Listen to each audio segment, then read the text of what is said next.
तो नमस्कार प्यारे साथियों, जैसा कि आप सबको मालूम हो कि आप लोग का अब जो है द्वितीय पाली का जो है परीक्षा शुरू होने के लिए जा रहा है। तो आप लोग जो है द्वितीय पाली में जो है आपको जैसे प्रथम पाली में जो हम अति महत्वपूर्ण वीविया ऑब्जेक्टिव देते हैं और वही फंसता है क्वेश्चन, तो आप लोग भी इसको देख करके जाइएगा। अगर आप लोग यह वीडियो को देख करके जाते हैं तो यह वीडियो आप लोग के लिए काफ़ी अच्छे फ़ायदेमंद होंगे, क्योंकि जो है प्रथम पाली में भी अच्छा प्रश्न देखने के लिए मिलेगा। क्योंकि संस्कृत में भी आपने देखा होगा कि काफ़ी अधिक प्रश्न हमारे इस 8 बजिया वीडियो से और जो है 11 बजिया वीडियो से आता है।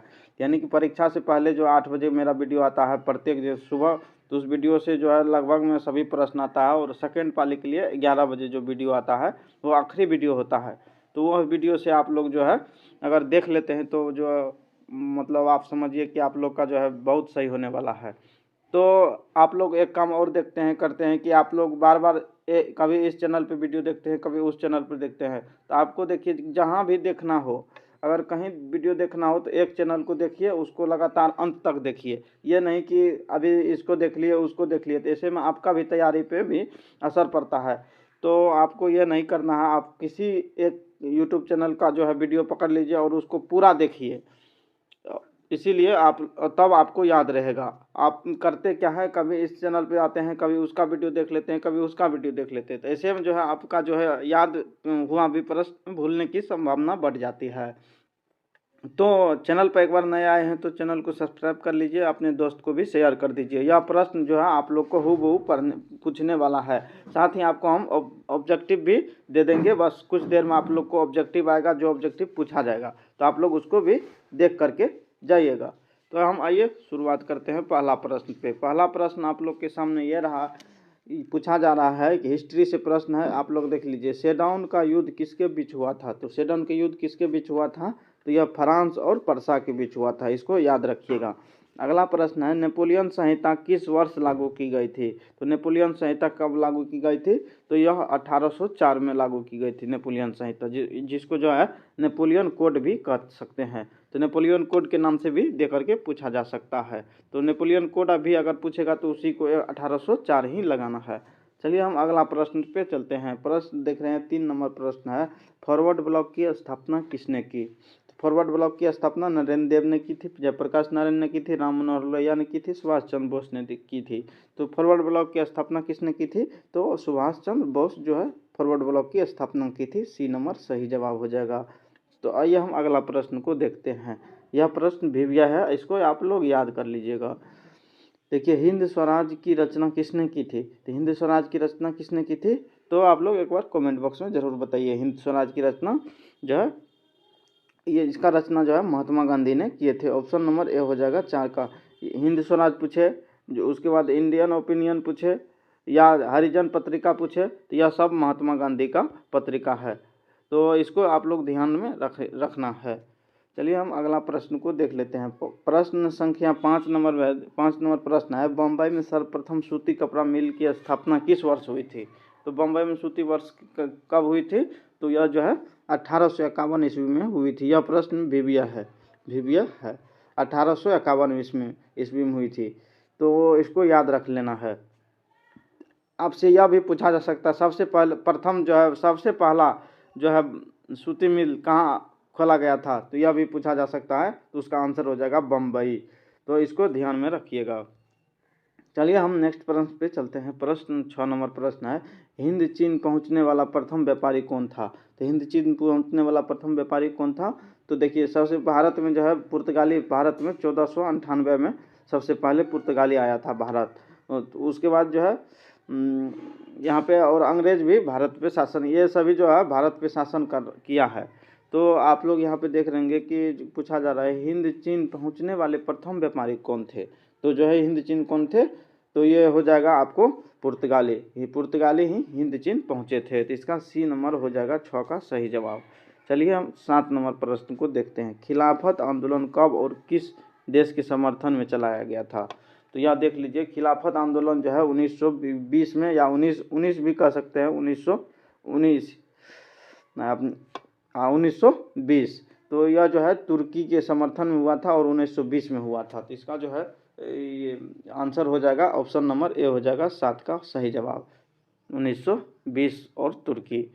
चलिए हम प्रश्न नंबर 8 पे चलते हैं। प्रश्न नंबर आप लोग के सामने 8 है, किस सम्मेलन के द्वारा विश्व बैंक और अंतर्राष्ट्रीय मुद्रा कोष की स्थापना हुई?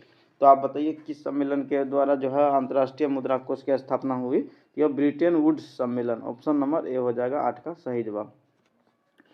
चलिए हम अगला प्रश्न 9 नंबर प्रश्न को देखते हैं। भारत में पहला छापखाना कहाँ लगाया गया था? तो कहाँ लगाया था? भारत में छापखाना का मतलब आप लोग समझते हैं क्या होता है? छापखाना का मतलब होता है प्रिंटिंग प्रेस। प्रिंटिंग प्रेस जिसको हम कहते हैं उसी को छापखाना कहते हैं। तो आप लोग इसको भी ध्यान में समझ के रखिएगा कि जो है इसका सही जवाब हो जाएगा गोवा में जो है पहला छापखाना लगाया गया था। तो आइए हम अगला प्रश्न, बांग्लादेश का उदय कब हुआ था? तो बांग्लादेश का उदय कब हुआ था? तो इसका सही जवाब हो जाएगा 1971, ऑप्शन नंबर बी हो जाएगा 10 का सही जवाब। बांग्लादेश उदय का मतलब ये हुआ कि बांग्लादेश कब बना था, तो इसका सही जवाब ये हो जाएगा। चलिए हम अगला प्रश्न देखते हैं। रूमाल इज ब्यूटीफुल किनकी रचना है? तो रूमाल इज ब्यूटीफुल किसकी रचना है? तो यह जो है सोमेश्वर की रचना है, इसको ध्यान में रखिएगा। मिट्टी का पीएच मान कितना होता है? मिट्टी का पीएच मान कितना होता है? तो इसका जो है मिट्टी का पीएच मान 7 होता है, आप लोग ध्यान में रखिएगा। चलिए हम अगला प्रश्न को देखते हैं। प्रश्न नंबर 13 नंबर प्रश्न है यहाँ पे कि 13 में वन्य जीव तथा प्राकृतिक संसाधनों का संरक्षण का प्रावधान संविधान के किस धारा में वर्णित है? तो यह किस धारा में वर्णित है? यह धारा 21 में वर्णित है, ऑप्शन नंबर ए हो जाएगा सही 21। देखिए आप लोग जो है लगातार इस वीडियो को फॉलो करते रहिए। आप लोग गलती करते हैं कि कभी यहाँ वीडियो देख लेते हैं, कभी उसका वीडियो देख लेते हैं। तो आप लोग को एक वीडियो देखना है और उसको पूरा देखना है शुरू से अंत तक।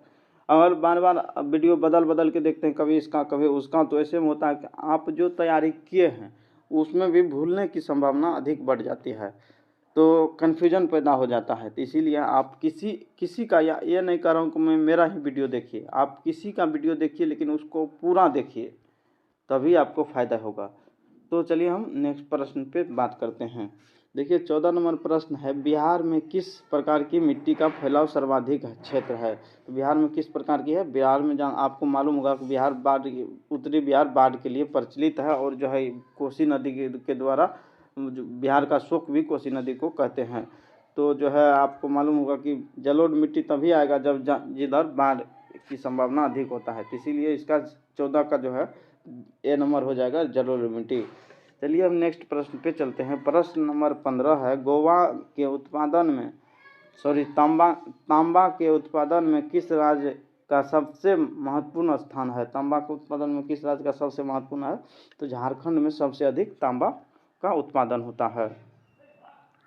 आइए अगला प्रश्न को देखते हैं। प्रश्न यहाँ पे आप लोग के सामने है, प्रश्न संख्या 16 नंबर प्रश्न है कि जो है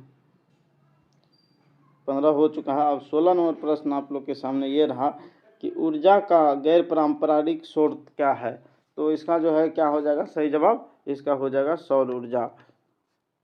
चलिए भारत का सिलिकॉन सिटी किसे कहा जाता है? तो भारत का सिलिकॉन सिटी किसे कहा जाता है? तो इसे जो है बेंगलुरु को भारत का सिलिकॉन सिटी कहा जाता है। चलिए हम नेक्स्ट प्रश्न पे चलते हैं। प्रश्न है, भारत में कहाँ औरतों के लिए आरक्षण की व्यवस्था की गई है? तो भारत में कहाँ औरत के लिए आरक्षण की व्यवस्था की गई है?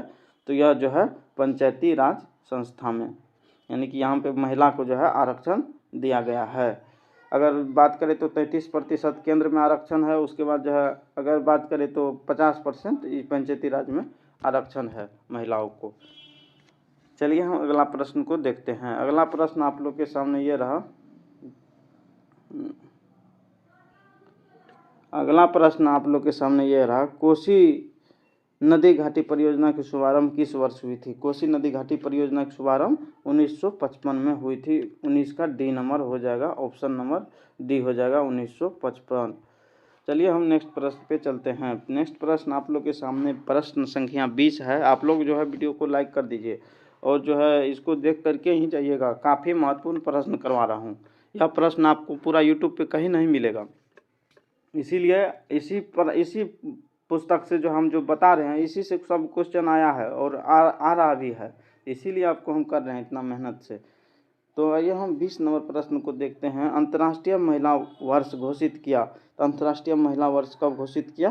तो इसका जो है सही जवाब हो जाएगा 1975। 1975 हो जाएगा सही जवाब, ऑप्शन नंबर सी। चलिए हम नेक्स्ट प्रश्न को देखते हैं। नेक्स्ट प्रश्न आप लोग के सामने ये रहा कि जाति पर आधारित विभाजन निम्नलिखित देश में किस एक देश में है? यानी यह कह रहा है कि जाति आधारित जो है विभाजन किस देश में है? तो ये नीचा देश है और इसमें पूछा जा रहा है। तो यह जो है जाति आधारित विभाजन हमारे ही देश भारत में है। आपको मालूम होगा कि भारत में विभिन्न प्रकार के जाति होते हैं और हैं।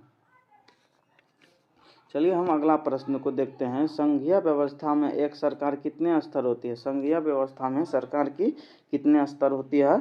इसके जो है 3 स्तर होती है। जैसे संघीय व्यवस्था में 3 स्तर होती है। त्रिस्तरीय सरकार, जिसको बलवंतराय मेहता द्वारा लाया गया था। तो आइए हम अगला प्रश्न को 23 नंबर प्रश्न, निम्नलिखित में से कौन सा एक केंद्र शासित प्रदेश है? तो कौन सा एक केंद्र शासित प्रदेश है? तो इसका जो है सही जवाब हो जाएगा चंडीगढ़। अगला प्रश्न है, किसी राजनीतिक दल के निर्माण के लिए निम्नलिखित में से कौन सी बात आवश्यक नहीं है? यानी कि राजनीतिक दल के लिए कौन सी चीज़ आवश्यकता नहीं है? तो आप लोग यहाँ पे देख रहे होंगे कि इस संगठन आधारभूत सिद्धांत पर इनके सदस्यों की एकता, शिक्षित सदस्यता, राष्ट्रीय हित। तो यहाँ पे जो है इसका सही जवाब हो जाएगा आपको शिक्षित सदस्यता।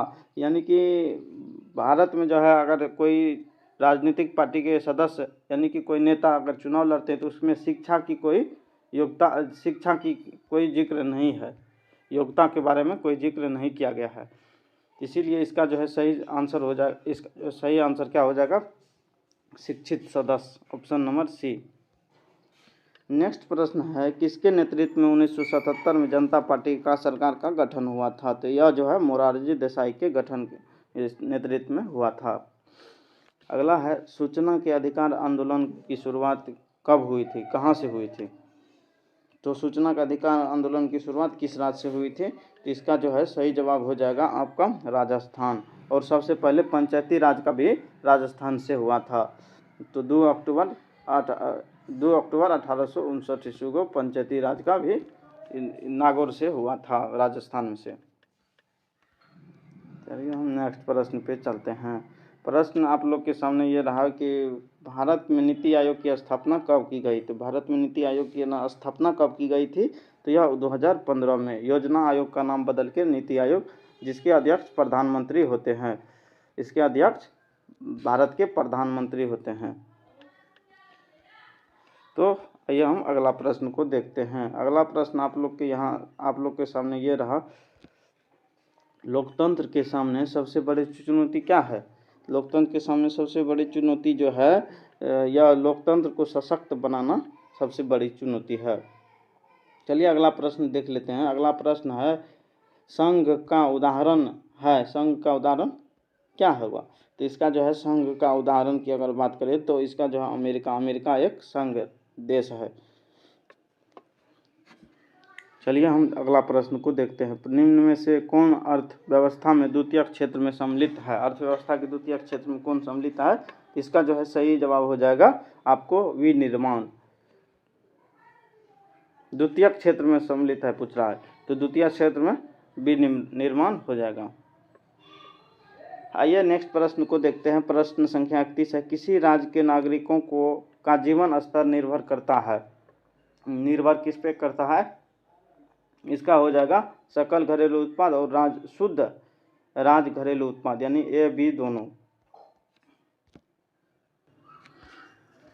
तो हम जो है अगला प्रश्न को देख लेते हैं। अगला प्रश्न आप लोग के सामने ये रहा, प्रश्न संख्या 32 है, बिहार के किस जिले में प्रति व्यक्ति आय सबसे कम है? तो यह पूछा जा रहा है कि बिहार के ऐसा कौन सा जिला है जिसमें एक व्यक्ति का आय सबसे कम है?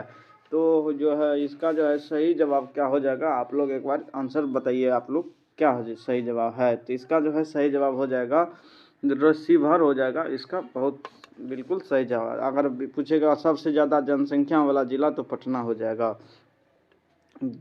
अगला प्रश्न 33 नंबर है, जिस देश की राष्ट्रीय आय अधिक होती है तो वह देश क्या कहलाती है। तो राष्ट्रीय आय अधिक होने के बाद क्या कहलाएगी वह देश, तो वह देश जो है आपको विकसित देश कहलाएगी। इनमें से कौन सा भारतीय बहुराष्ट्रीय कंपनी है। भारतीय बहुराष्ट्रीय कंपनी कौन हो जाएगा इसका जो है डाबर हो जाएगा, बिल्कुल सही जवाब। चलिए हम अगला प्रश्न 35 नंबर प्रश्न पे आते हैं।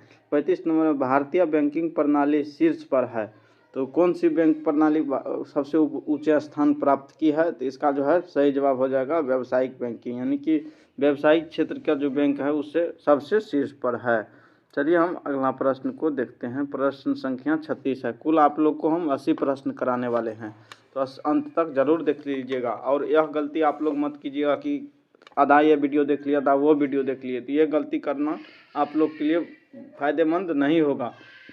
जिसका भी वीडियो देखिए तो केवल आप उनका फुल वीडियो देख लीजिए, तभी आपको फायदा होगा।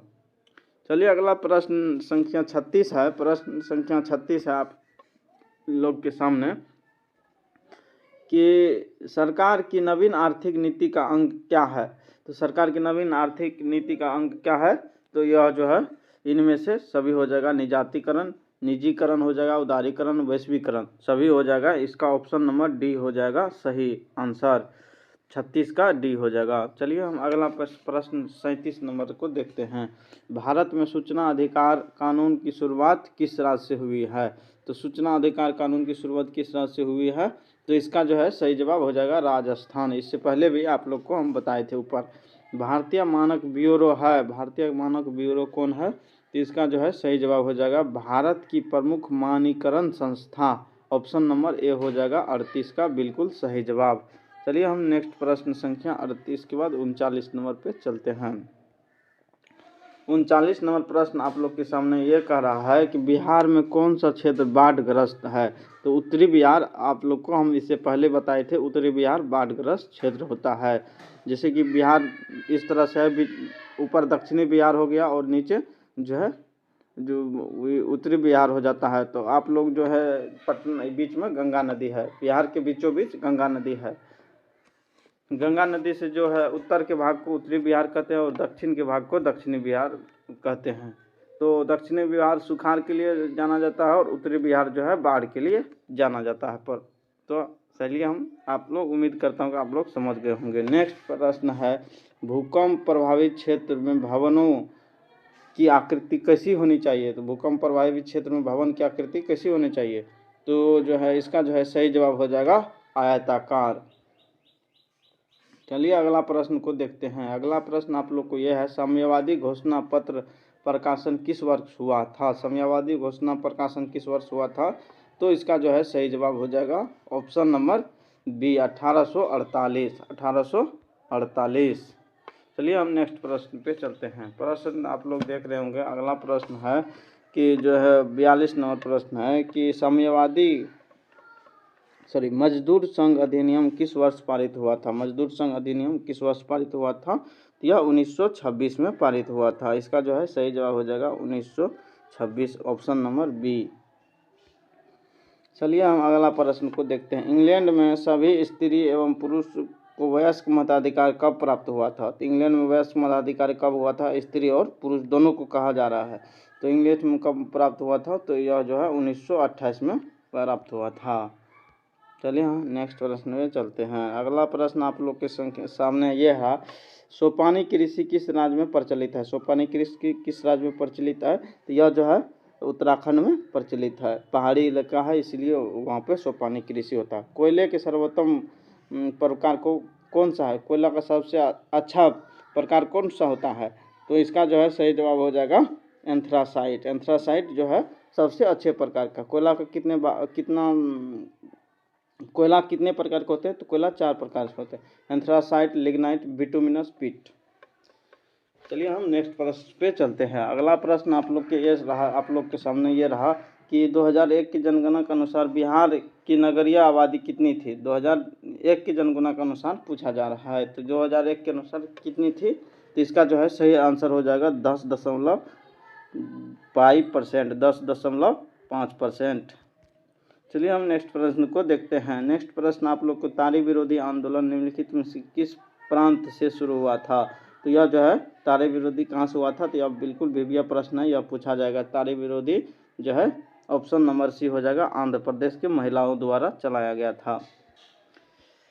चलिए नेक्स्ट प्रश्न पे चलते हैं। नेक्स्ट प्रश्न आप लोग को यहाँ है, भारतीय रिजर्व बैंक की स्थापना कब हुई थी। तो भारतीय रिजर्व बैंक की स्थापना कब हुई थी, तो इसका जो है सही जवाब हो जाएगा 1935। ऑप्शन नंबर बी हो जाएगा बिल्कुल सही जवाब 1935। चलिए हम नेक्स्ट प्रश्न पे चलते हैं। नेक्स्ट प्रश्न ये रहा, भारत में किस राज्य की प्रति व्यक्ति आय सर्वाधिक है। देखिए सबसे पहले पूछा जा रहा था बिहार में कि किस जिला की सर्वाधिक है, तो यहाँ पे पूछा है भारत के संदर्भ में। तो इसका क्या हो जाएगा सही आंसर, तो इसका जो है सही आंसर हो जाएगा गोवा, क्योंकि गोवा छोटा राज्य है इसीलिए वहाँ के प्रति व्यक्ति आय सर्वाधिक है। तब आइए हम बात करते हैं 50 नंबर प्रश्न पे। 50 नंबर प्रश्न आप लोग यहाँ पे देख रहे हैं, बिहार के किस जिले में प्रति व्यक्ति आय सर्वाधिक है। तो बिहार के किस जिले में सबसे सर्वाधिक है, पटना। अगला प्रश्न है, भारत राष्ट्रीय आय का आकलन सर्वप्रथम कब हुआ था। तो इसका जो है 1928 हो जाएगा सही जवाब 1928। चलिए अगला प्रश्न पे हम चलते हैं। अगला प्रश्न आप लोग का ये रहा, 52 नंबर प्रश्न है कि भारत की वित्तीय राजधानी किस शहर को कहा जाता है। भारत की वित्तीय राजधानी किस शहर को कहा जाता है, तो यह जो है मुंबई को कहा जाता है। चलिए हम नेक्स्ट प्रश्न पे चलते हैं। राष्ट्रीय आय का अर्थ होता है, राष्ट्रीय आय का अर्थ क्या होता है, तो इसका जो है उत्पादन के साधन की आय को राष्ट्रीय आय कहते हैं। 54 नंबर प्रश्न आप लोग के सामने ये रहा, किस धातु का मुद्रा को सर्वाधिक प्रयोग होता है। किस धातु की मुद्रा सर्वाधिक प्रयोग होता है, तो इसका जो है सही जवाब क्या हो जाएगा, तो इसका सही जवाब हो जाएगा पीतल। तो हम नेक्स्ट प्रश्न संख्या 55 पे आ चुके हैं। अब आप लोग को जो है 25 प्रश्न लगभग में और बचा हुआ है, उसको भी कर लेंगे। अगला प्रश्न आप लोग के सामने ये रहा, विनिमय का सर्वोत्तम माध्यम क्या है। विनिमय का सर्वोत्तम माध्यम क्या है, तो इसका जो है सही जवाब हो जाएगा मुद्रा। अगला प्रश्न, एटीएम का अर्थ होता है, तो इसका एटीएम का होता है ऑटोमेटिक टेलर मशीन। तो इसका यह मतलब हुआ स्वचालित teller machine. Option number A हो जाएगा बिल्कुल सही जवाब। व्हीलर का कौन क्षेत्र बाढ़ग्रस्त है। व्हीलर का कौन क्षेत्र बाढ़ग्रस्त है, तो पूर्वी बिहार, सॉरी इसका जो हो जाएगा उत्तरी बिहार सही हो जाएगा ऑप्शन नंबर डी। यहाँ पे होना चाहिए बिहार होना चाहिए, व्हीलर लिखा गया है। चलिए हम नेक्स्ट प्रश्न पे देखते हैं। किस नदी को बिहार का शोक कहा जाता है, तो इसका जो है सही आंसर हो जाएगा कोसी, आपको ऊपर बताए हुए थे।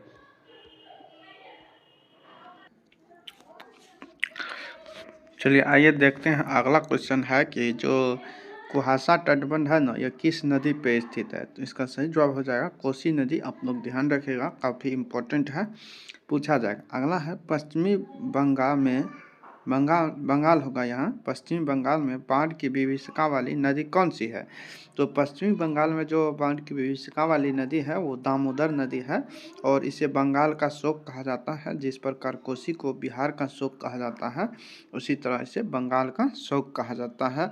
और सबसे लंबी नदी पूछेगा तो यह गंगा नदी है, यानी कि भारत की सबसे लंबी नदी गंगा नदी है। आइए अगला है कि भूकंप केंद्र के ऊर्ध्वाधर पृथ्वी पर स्थित केंद्र को हम क्या कहते हैं। तो इस केंद्र को, पृथ्वी पर जो स्थित केंद्र रहता है ना, उसे हम क्या कहते हैं साथियों, उसे हम कहते हैं अधिकेंद्र। और जो पृथ्वी के अंदर केंद्र रहता है, जहाँ से भूकंप की शुरुआत होती है, उसे हम भूकंप केंद्र कहते हैं। चलिए आइए अगला क्वेश्चन है कि सबसे खतरनाक जो है ना, सबसे खतरनाक तरंग कौन सा है। काफ़ी मोस्ट इम्पोर्टेंट है। तो सबसे खतरनाक तरंग आपको बताए थे, तो ये हो जाएगा आपको एल तरंग। और सबसे कम खतरनाक कौन है, पी तरंग। और यानी कि एस तरंग जो है सेकेंडरी तरंग है, जो कि उतना खतरनाक दोनों के मध्य होता है। अगला है दास कैपिटल किसकी रचना है। तो दास कैपिटल जो है कार्ल मार्क्स की रचना है। तो ऑप्शन नंबर ए को हम ध्यान रखेंगे, काफ़ी मोस्ट इम्पोर्टेंट है। अगला देखिए, भारतीय कम्युनिस्ट पार्टी की स्थापना किसने किया था। तो ये MN राय होगा। क्या होगा, MN राय होगा। तो ऑप्शन नंबर ए यहाँ पर है बिल्कुल सही जवाब। चलिए 65 नंबर क्वेश्चन है कि हिंद चीन किसके अधीन थे? तो हिंद चीन किसके अधीन थे तो बताइएगा। तो फ्रांस के, स्पेन के, ब्रिटेन के या अमेरिका के? तो ये इसका सही जवाब जो है ना ऑप्शन नंबर हो जाएगा फ्रांस के अधीन। अगला क्वेश्चन देखिए, क्वेश्चन नंबर आपको 66 है कि राष्ट्रवाद का शाब्दिक अर्थ क्या होता है? तो राष्ट्रवाद का जो शाब्दिक अर्थ होता है ना वो होता है राष्ट्रीय चेतना का उदय। तो ऑप्शन नंबर ए यहाँ पर हम याद करेंगे साथियों। अगला है लखनऊ समझौता किस वर्ष हुआ था? तो ये 1916 ईस्वी में लखनऊ समझौता हुआ था। इसी में कांग्रेस के नरम दल और गरम दल का क्या हुआ था? तो इसमें कांग्रेस के नरम दल और गरम दल जुड़ गए थे। अगला है हुआ आंदोलन के नेता कौन थे? तो काफ़ी मोस्ट इम्पोर्टेंट है, पूछा जाएगा एग्जाम में। तो इसका जो सही जवाब हो जाएगा वो होगा हुइन फूसू। क्या होगा? हुइन फूसू। ऑप्शन नंबर बी होगा। आइए साथियों अगला क्वेश्चन है कि जो बिहार की प्रमुख नदी घाटी परियोजना कौन सी है? तो बिहार की जो प्रमुख नदी घाटी परियोजना है ना वो है सोन नदी घाटी परियोजना। तो 69 का ए नंबर बिल्कुल सही उत्तर होगा। अगला है किसकी लकड़ी बहुत ज़्यादा कड़ी होती है? तो सबसे जो कड़ी लकड़ी होती है ना वो किसकी होती है? तो ये आपको हो जाएगा सागवान की। किसकी साथियों? सागवान की। काफ़ी इम्पोर्टेंट है। अगला है कि इनमें से कौन सा जीव है जो केवल भारत में ही पाया जाता है? तो भारत में कौन सा जीव पाया जाता है? तो काफ़ी मोस्ट इम्पोर्टेंट है। तो ये हो जाएगा डॉल्फिन। क्या हो जाएगा? डॉल्फिन हो जाएगा। अगला है सदाबहार वन किस प्रक्षेत्र में पाया जाता है? तो जहाँ ज़्यादा वर्षा होगा वहीं पाया जाएगा। तो इसका जो सही जवाब हो जाएगा ऑप्शन नंबर ए हो जाएगा उत्तर पूर्व के क्षेत्र में। अगला क्वेश्चन है कि उड़ीसा किस खनिज का सबसे बड़ा उत्पादक है? तो इसका सही जवाब हो जाएगा मैग्नीज का। क्या हो जाएगा? मैग्नीज का। ऑप्शन नंबर बी होगा। ऊर्जा के गैर पारंपरिक स्रोत कौन सा है? तो गैर पारंपरिक स्रोत का मतलब यह है कि हो जाएगा कि जिसका हम रिन्यूअल कर सकते हैं। तो ऑप्शन नंबर यहाँ पे 74 का जो है डी बिल्कुल सही जवाब हो जाएगा। अगला है भारत में कहाँ महिलाओं के लिए आरक्षण की व्यवस्था की गई है?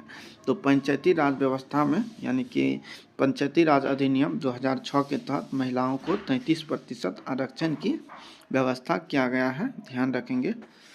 अगला है कि राज्य पुनर्गठन आयोग की स्थापना कब हुई थी? तो ये 1953 ईस्वी में इसकी स्थापना हुई थी और 1956 में अपना रिपोर्ट दिया था। तो स्थापना को बोला है तो ऑप्शन नंबर ए जो है यहाँ पे, सॉरी ऑप्शन नंबर यहाँ पे बी ही होगा। स्थापना यानी कि 1956 ही माना जाएगा। अगला है कि भारत में सर्वप्रथम नगर निगम की स्थापना की गई थी। तो नगर निगम की स्थापना कहाँ की गई? कोलकाता में, दिल्ली में, पटना में या चेन्नई में? तो इसका सही जवाब हो जाएगा आपको चेन्नई में। अगला है संविधान के अनुसार भारत क्या है? तो राज्यों का संघ है, लोकतंत्र, अर्ध लोकतंत्र है या अभिजन तंत्र है या तानाशाह व्यवस्था है? ठीक है, एक राज्यों का संघ है। तो ऑप्शन नंबर ए यहाँ पर बिल्कुल सही जवाब होगा। अगला क्वेश्चन देखिए, क्वेश्चन नंबर 79 है अंतर्राष्ट्रीय महिला दिवस किस तिथि को मनाया जाता है? ये 8 मार्च हो जाएगा। ऑप्शन नंबर बी होगा। अगला है सूचना के अधिकार अधिनियम किस वर्ष का है? तो ये सूचना का अधिकार जो है ये 2005 का अधिनियम है। तो ऑप्शन नंबर यहाँ पर भी बी हो जाएगा। ये काफ़ी मोस्ट इम्पोर्टेंट 80 क्वेश्चन था, आप सब इसको याद करके जाना है। अगर आप लोग को पसंद आया है तो सब्सक्राइब कर लीजिए चैनल को। तो थैंक यू, जय हिंद।